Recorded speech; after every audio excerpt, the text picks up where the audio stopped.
Izinga lentswela-ngqesho kweli lisemi kumyinge ophezulu njengoko lisemi ku-29%.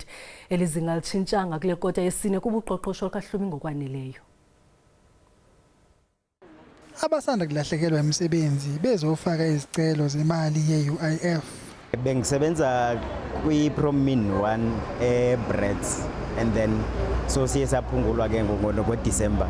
Izinga lokuqasha livame ukwenyuka ngesikhathi samaholide okuphela konyaka. Kodwa kubanga njalo ngamaholide edlule ngenxa yokuntenga kwesimo somnotho. The economy is just not growing fast enough to create jobs, and we're fortunate that the unemployment rate did not rise compared with the third quarter. It stayed at an all-time high of 29.1%, but compared with the fourth quarter of last year, it's an increase of 2% from 27.1%. Isimo somnotho sibuka sintenga kakhulu kunakuqala. Ucwaningo lwezimboni liveza ukuthi izinga lomkhiqizo lehle kakhulu ngoDisemba ngenkathi kubhuke i-load shedding ezeyafika ku-stage 6 okokuqala emlandweni. Ucwaningo lomkhiqizo ezimayini luzophuma ngoLwesine kanti akulindelekile ukuthi isimo sibe ngcono khona. Osomnotho bathi uhulumeni kumele angenelele enze imizamo yokufunda isimo sezomnotho.